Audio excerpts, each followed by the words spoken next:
Welcome to daily facts. और आज हम इस वीडियो में हिमाचल प्रदेश के इकोनॉमिक्स के मोस्ट इम्पॉर्टेंट क्वेश्चंस जो है आपके एचएएस और अलाइड से रिलेटेड वो डिस्कस करने वाले हैं डिटेल में। हम यहाँ पे 35 क्वेश्चंस आज अटेम्प्ट करेंगे, तो kindly stay and watch this video, this is important for your exams. हमारा फर्स्ट क्वेश्चन है कि which of the following pairs are incorrectly matched. तो यहाँ पे आपको 4 पेयर्स दे रखे हैं। एक साइड आपके शीप ब्रीडिंग फार्म्स है और दूसरे वो कौन से आपके एरियाज में है, तो ये दे रखा है। यहाँ पे क्वेश्चन में बोल रखा है कि कौन कौन से इनकरेक्टली मैच्ड है या कौन सा इनकरेक्टली मैच्ड है। तो यहाँ पे करछम, किन्नौर, ताल हमीरपुर, ज्योरी शिमला एंड सरोल कुल्लू, ये 4 दे रखे हैं। सरोल कुल्लू, ज्योरी शिमला, ताल हमीरपुर एंड करछम किन्नौर। तो इन सब में से एक स्टेटमेंट गलत है, वो है आपकी सरोल। सरोल जो शीप ब्रीडिंग फार्म है वो आपके चंबा डिस्ट्रिक्ट में लोकेटेड है, ना कि कुल्लू में। ज्योरी जो है वो शिमला में ही है, ताल हमीरपुर में है, करछम किन्नौर में है, बट सरोल जो है वो आपके चंबा डिस्ट्रिक्ट में सिचुएटेड है। तो राइट ऑप्शन जो है वो इसका सरोल है, फर्स्ट ए, ये आपका इनकरेक्टली मैच्ड है। Next question, the chief steel industries units are at Barotiwala in Solan, Nahan in Sirmaur, Gagret in Una या ऑल ऑफ दीज। तो ये सारे के सारे ऑप्शंस आपके करेक्ट है। स्टील इंडस्ट्रीज जो है वो आपको इन तीनों जगहों पर देखने को मिलेगी। तो बरोटीवाला, नाहन और गंगरेट, ये तीनों की तीनों आपकी स्टील इंडस्ट्री यूनिट्स है हिमाचल प्रदेश में। तो आपका इसका आंसर हो जाएगा correct, all of these. Next question number 3, which of the following statement is are correct. इनमें से कौन सी स्टेटमेंट जो है वो आपकी करेक्ट है। First, national dairy development board was established in 1965 and second है बायोटेक्नोलॉजी पार्क जो है नालागढ़ में वो आपका सेटअप किया गया था 2010 में। क्या ये दोनों स्टेटमेंट्स करेक्ट है या क्या ये दोनों स्टेटमेंट्स नन ऑफ दीज, मतलब दोनों की दोनों स्टेटमेंट आपकी इनकरेक्ट है। तो इसका राइट आंसर है आपका, तो आपके यहाँ पे दोनों के दोनों ऑप्शंस जो है वो करेक्ट है। नेशनल डेयरी डेवलपमेंट बोर्ड जो है वो आपका 1965 में ही एस्टैब्लिश हुआ है एंड टेक्नोलॉजी पार्क जो है नालागढ़ में वो सेटअप हुआ था 2010 में। तो यहाँ पे आंसर इसका both of the correct statements are correct, both the statements are correct. Question number 4, the department of agriculture under state government was established in which year. तो जो हिमाचल प्रदेश का डिपार्टमेंट ऑफ एग्रीकल्चर है वो कौन से ईयर में establish हुआ था। ऑप्शन नंबर ए है 1948, option number B 1972, option number C है 1982 और ऑप्शन नंबर डी है आपका 1954। तो इसका करेक्ट आंसर है ऑप्शन नंबर ए 1948। तो 1948 में आपके department of agriculture under state government establish हुआ था। ये इंपॉर्टेंट क्वेश्चन है बहुत ज्यादा।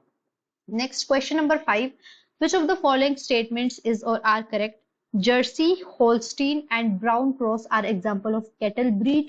Scotch and Black Pace are sheep breed example. क्या ये दोनों की दोनों स्टेटमेंट्स करेक्ट है और क्या ये दोनों की स्टेटमेंट्स गलत है। तो इसका करेक्ट ऑप्शन है आपका बोथ करेक्ट, ये दोनों की दोनों स्टेटमेंट करेक्ट है। आपके वेराइटीज या तो आपके ब्रीड की वेराइटीज पूछ ली जाती है या आपके वेजिटेबल्स या फ्रूट्स की वेराइटीज भी आजकल एग्जाम्स में इकोनॉमिक्स में आ रही है। तो मेक श्योर आप इससे रिलेटेड क्वेश्चन गलत ना करें। जर्सी, होल्स्टीन और ब्राउन क्रॉस जो है वो आपकी कैटल ब्रीड्स है और स्कॉच और ब्लैक स्पेस जो है वो आपकी शीप की ब्रीड्स है। तो ये दोनों की दोनों करेक्ट स्टेटमेंट है। ठीक है, आंसर इसका है option number C, both the statements are correct. Question number 6 जो है वो है RR21 और सोना जो है वो किसकी वेराइटीज है। क्या ये वीट की वेराइटीज है, मेज की वेराइटीज है, पैडी की वेराइटीज है, ये बार्ले की वेराइटीज है। तो इसका करेक्ट ऑप्शन है आपका ऑप्शन नंबर ए। ठीक है, तो सोना और RR21 जो है वो आपकी वीट की वेराइटीज है। आई एम रिपीटिंग अगेन कि वेराइटीज से रिलेटेड क्वेश्चंस आपके बहुत ज्यादा एग्जाम में आते हैं कि ये जो है किस चीज की वेराइटी है। जैसे ये क्वेश्चन है वैसे ही आपको नेम्स देख रखे होंगे और साथ में पूछ रखा होगा ये किस चीज की वेराइटीज है। तो काइंडली मेक श्योर कि आप वेराइटीज वाले क्वेश्चन अच्छे से अटेम्प्ट कर लें।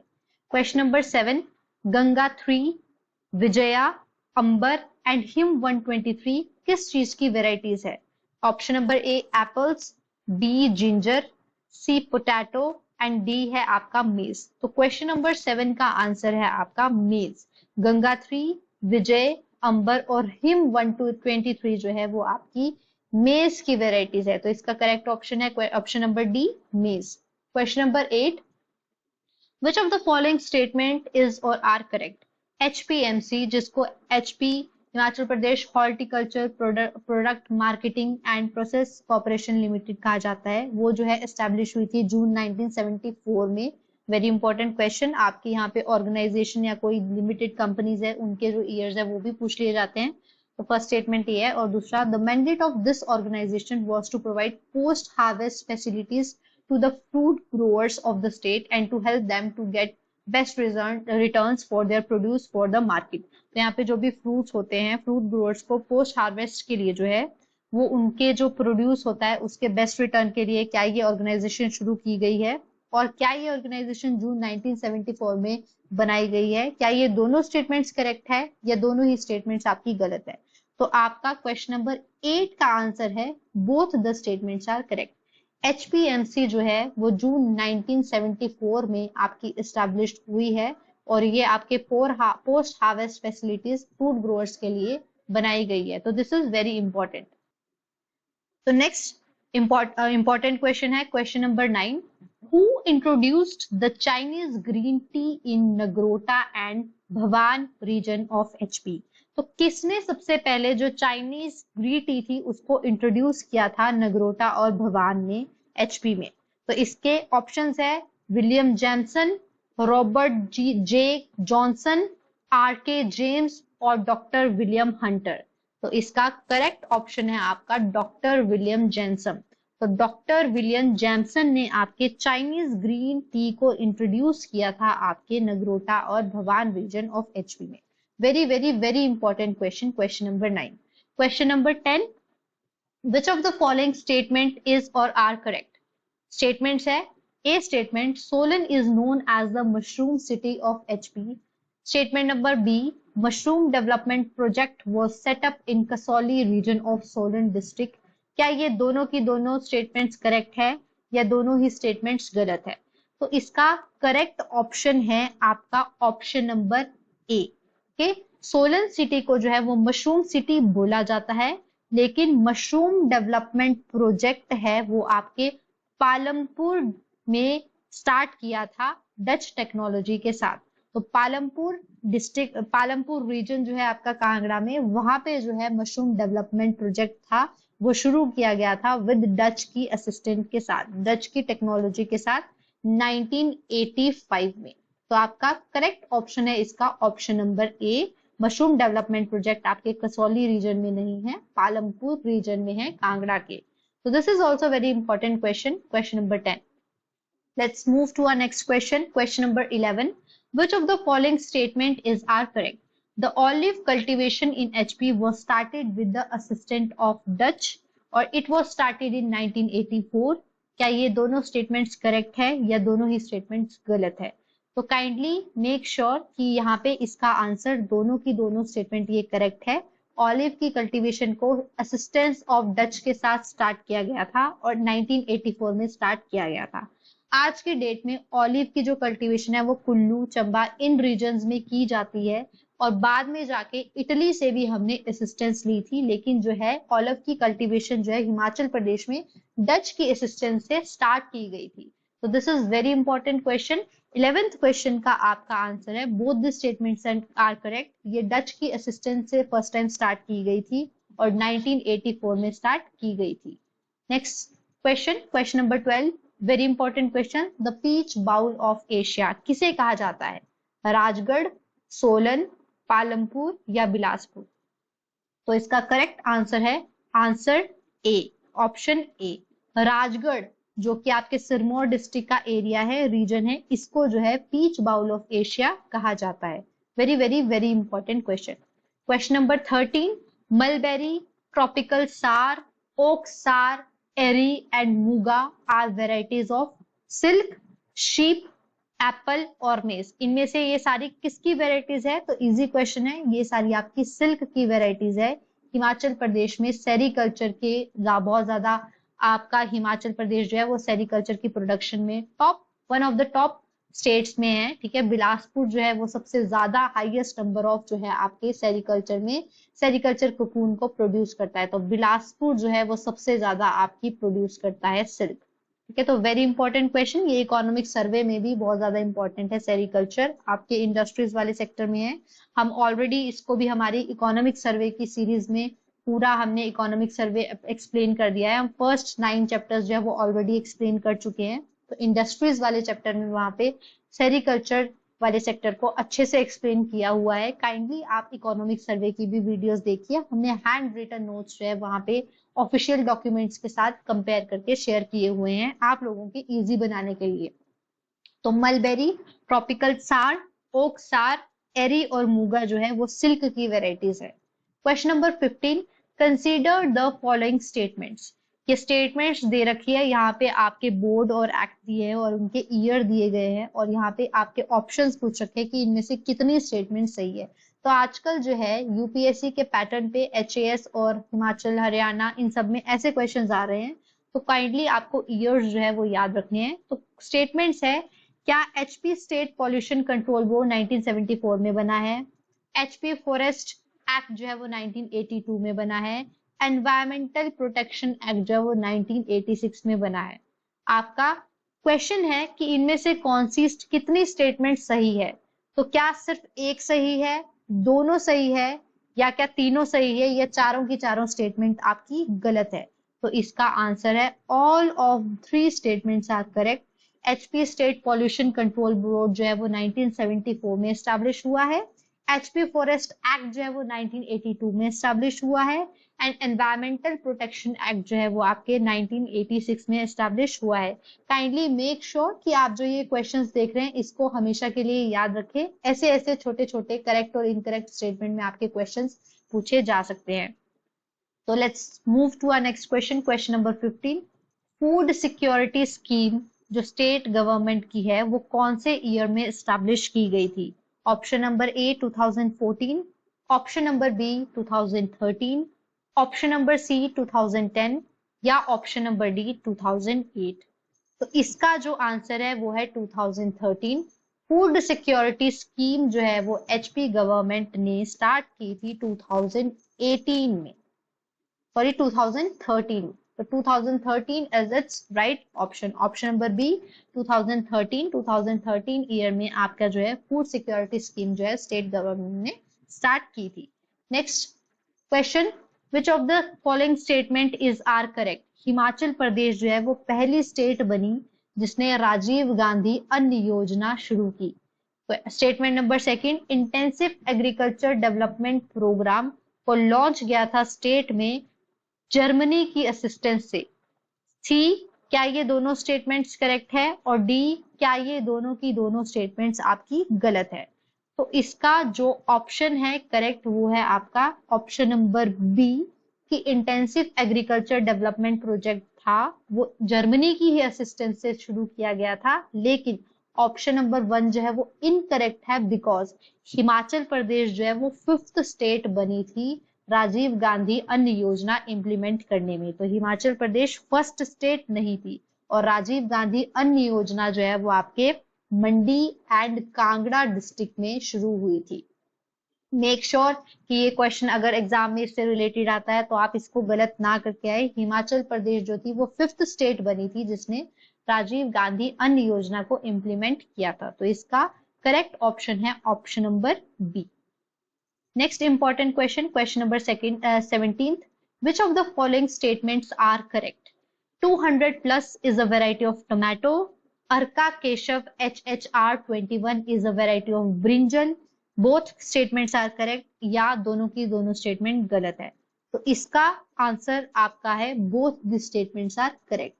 2000 प्लस जो है आपकी टमाटोज की वेराइटी है एंड अर्का केशव, इसके साथ एक और वेराइटी है ब्रिंजल की अर्का निधि।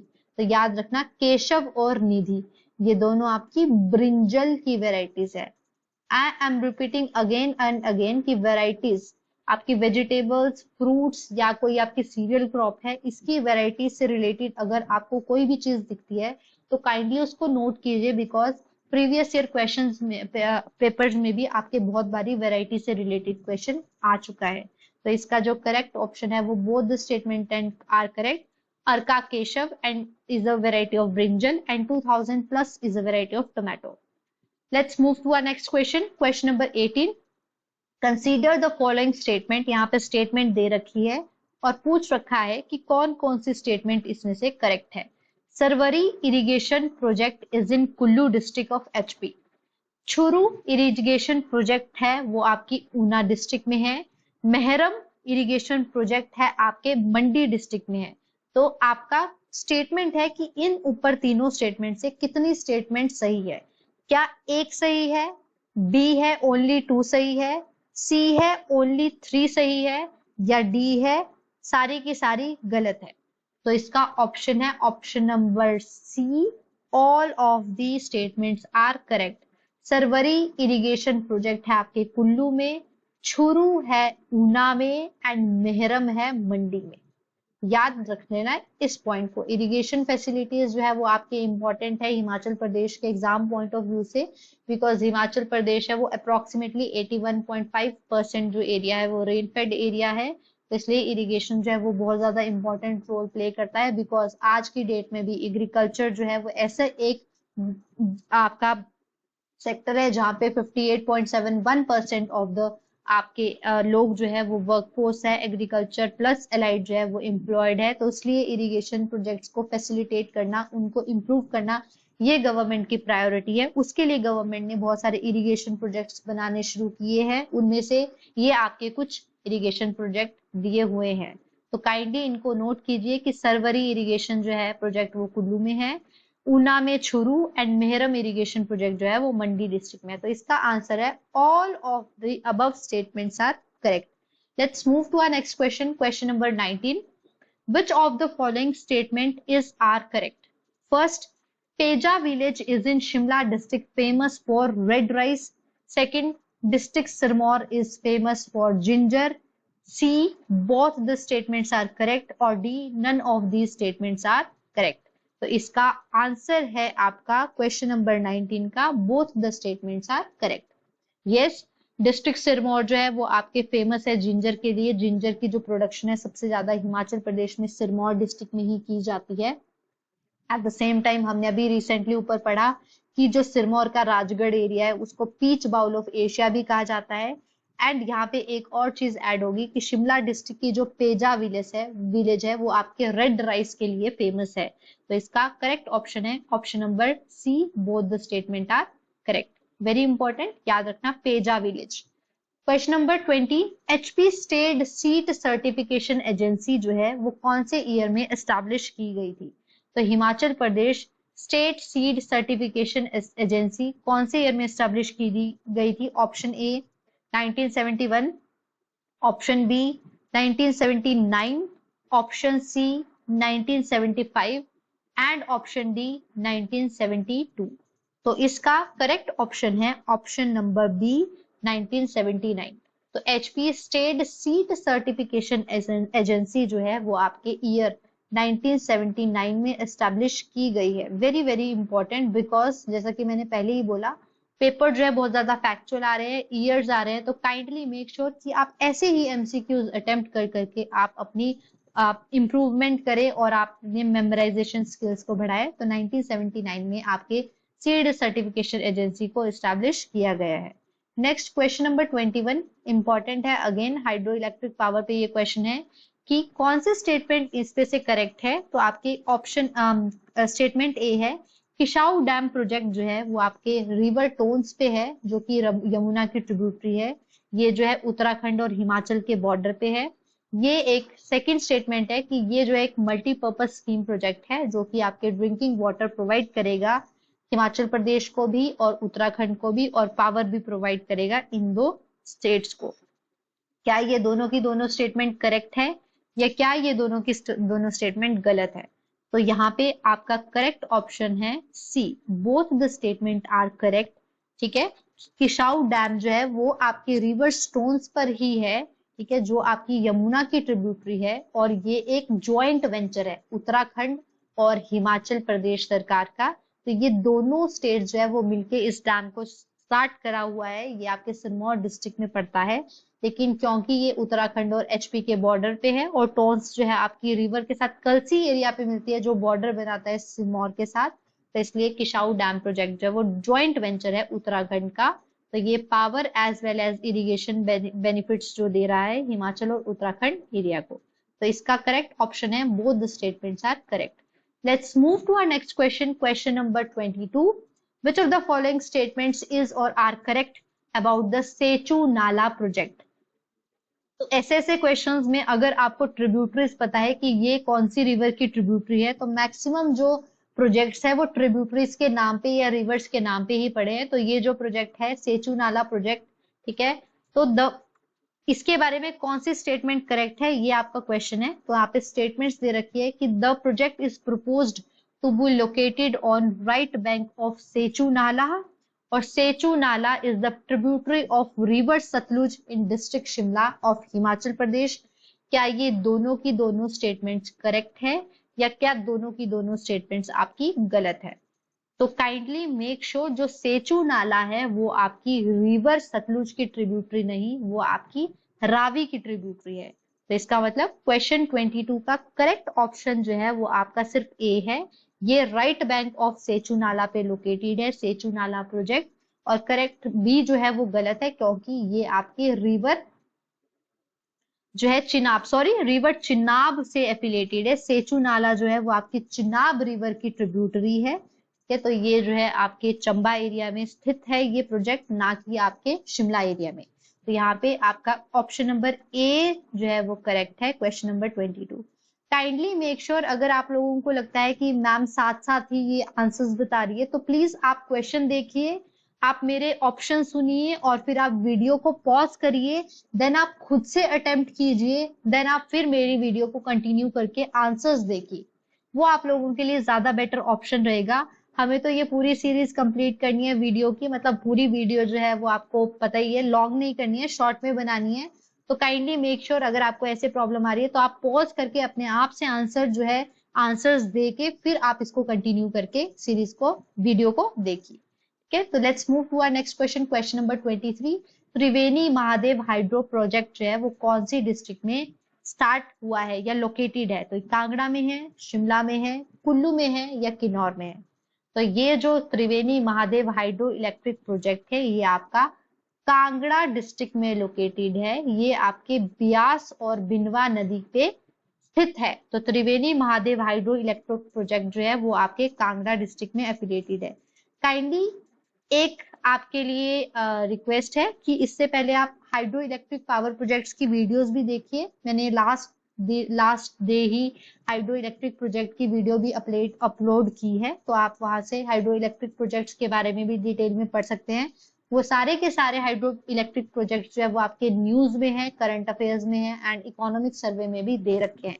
तो मेक श्योर आप उन्हें भी पढ़ लीजिए क्योंकि पेपर में यहाँ से भी आपके क्वेश्चन आने के चांसेस है। प्रीलिम्स में भी एज वेल एज मेंस में भी हाइड्रो इलेक्ट्रिक प्रोजेक्ट जो है वो हमारे हिमाचल प्रदेश का इंपॉर्टेंट सोर्स है इकोनॉमी का। तो मेक श्योर आप वो भी देखिए। 23 का आंसर है Kangra. Triveni Mahadev hydro electric project जो है वो कांगड़ा डिस्ट्रिक्ट में सिचुएटेड है। Question number 22, which of the following statements is are correct? यहाँ पे दो स्टेटमेंट दे रखी है, बताना है कि कौन सी करेक्ट है। Revenue budget, this is the part of the budget that deals with the money the government expects to receive and spend within a year. It includes income from taxes and other regular sources. Statement 1 ये है। Statement 2 capital budget क्या होता है? Capital budget के आगे लिख रखा है कि this is the part of the budget that deals with the government's asset and liabilities. It includes big expenses like building infrastructure or buying equipments. ये दो स्टेटमेंट है। काइंडली वीडियो को पॉज करके इन दोनों स्टेटमेंट्स को दोबारा से पढ़ लीजिए। क्या ये दोनों की दोनों स्टेटमेंट सही है, क्या ये दोनों की दोनों स्टेटमेंट गलत है? ये आपके 4 ऑप्शंस दे रखे हैं, तो इसका करेक्ट ऑप्शन है ऑप्शन नंबर सी।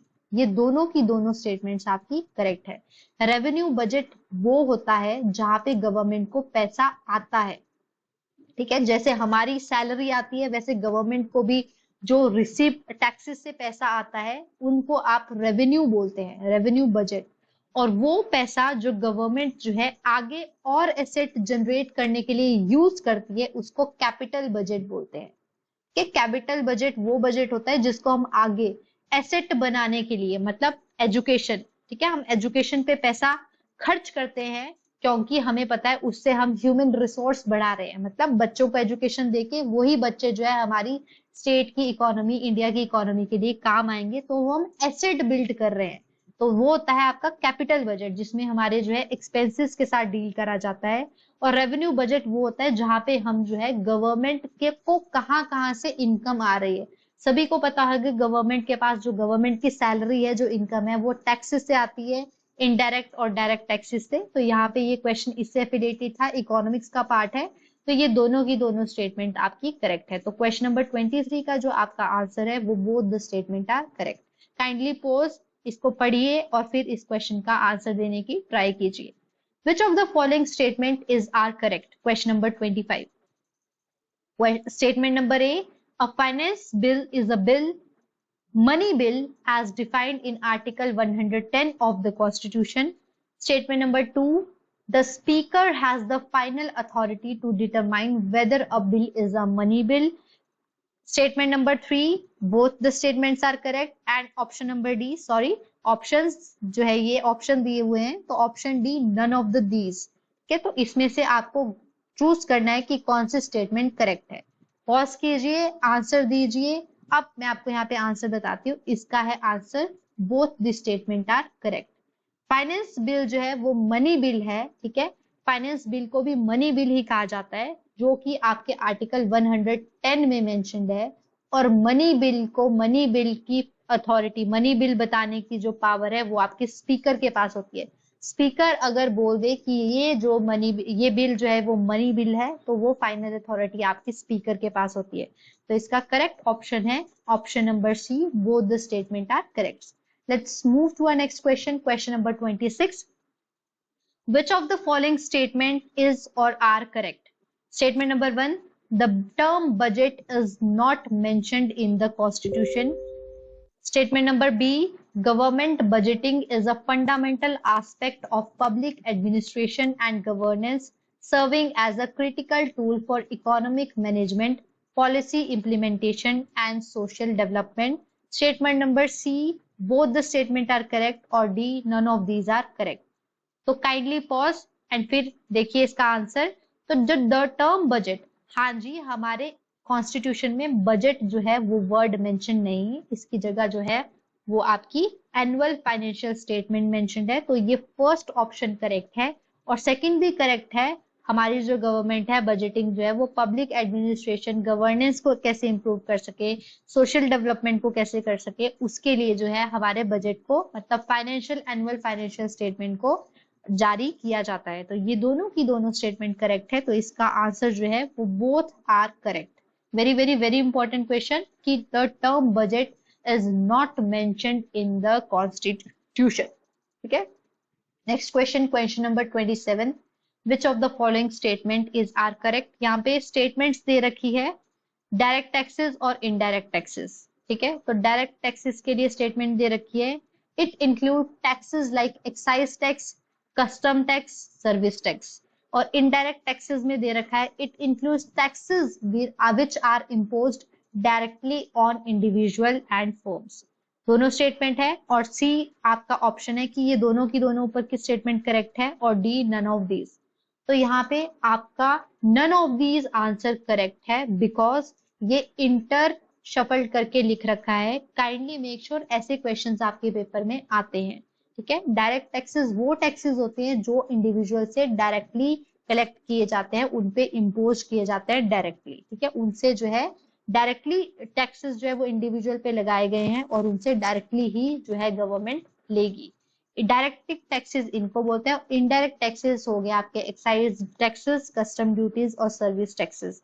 तो इसका करेक्ट ऑप्शन है नन ऑफ दीज। ये दोनों की दोनों स्टेटमेंट जो है वो इनकरेक्ट है। ठीक है, यहाँ पे डायरेक्ट टैक्सेस की ये वाली स्टेटमेंट है और इनडायरेक्ट टैक्सेस की ऊपर वाली स्टेटमेंट है। तो मेक श्योर ऐसे ऐसे क्वेश्चंस आपको एग्जाम में आते हैं, करेक्ट एंड इनकरेक्ट स्टेटमेंट का आप लोगों ने ध्यान रखना है एग्जाम में। Next question number 28, which of the following statement is are correct. Statement number A, a surplus budget is the one wherein receipt exceeds expenditure. In other words, more money is coming in than going out. Second statement, a deficit budget is the one wherein expenditure exceeds receipt. This means the government is spending more money than it is earning.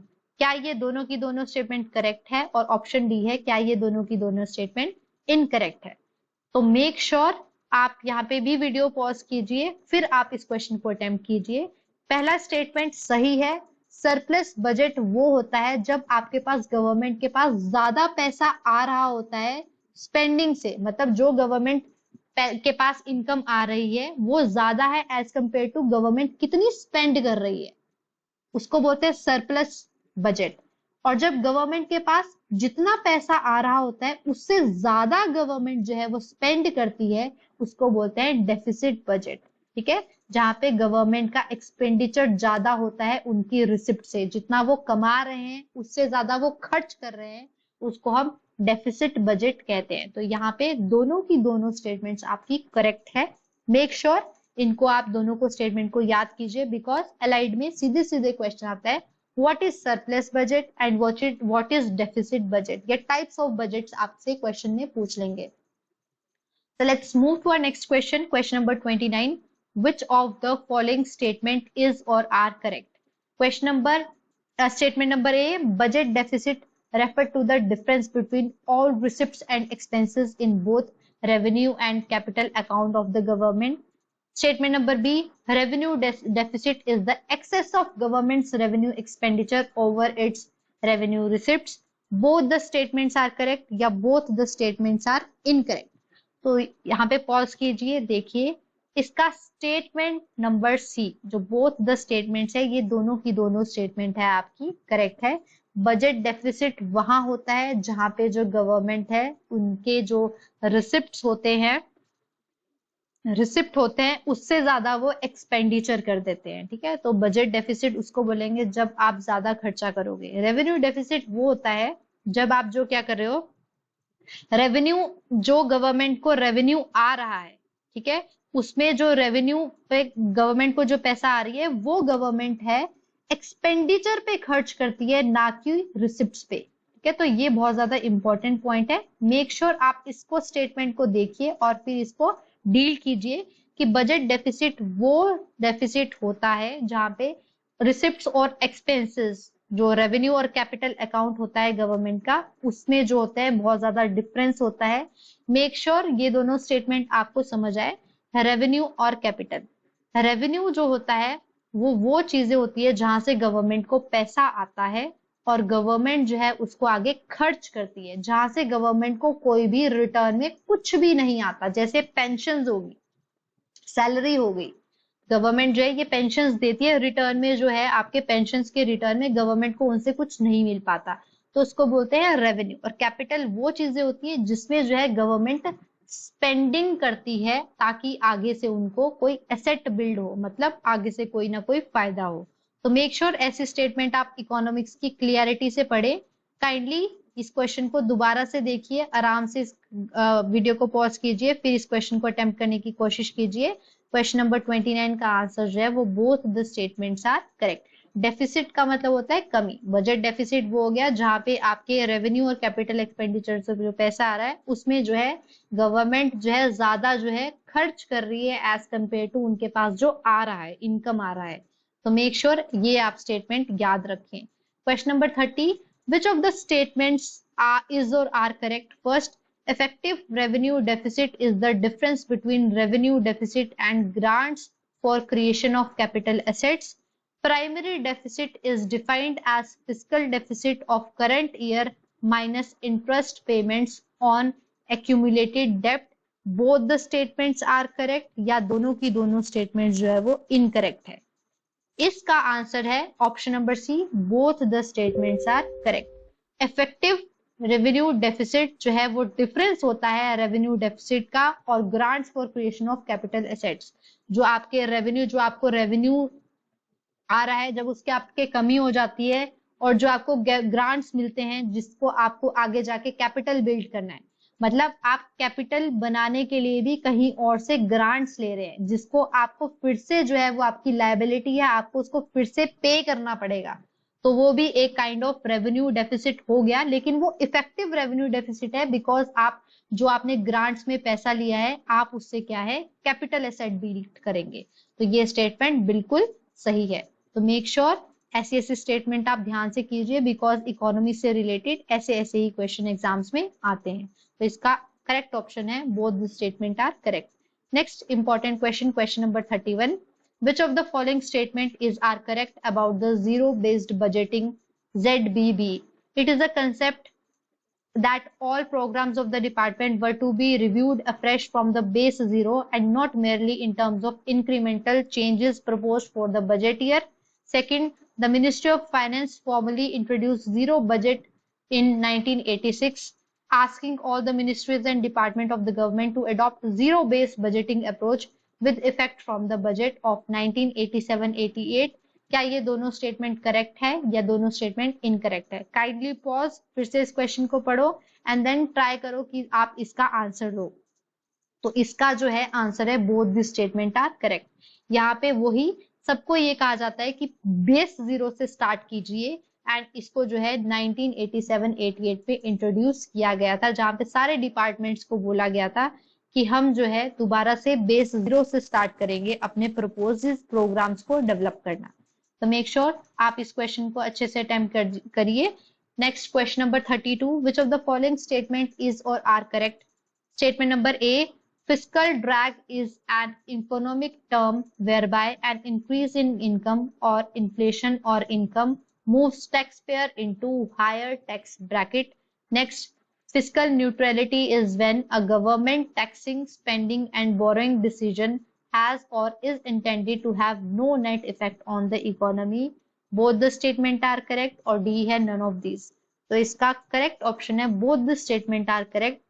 Fiscal drag वो एक economic term है जहां पे income बढ़ती है और inflation बढ़ती है, तो जो टैक्स पेयर्स होते हैं उनकी ब्रैकेट को भी बढ़ा दिया जाता है, मतलब टैक्स के जो आपके ब्रैकेट्स है उसको भी बढ़ा दिया जाता है।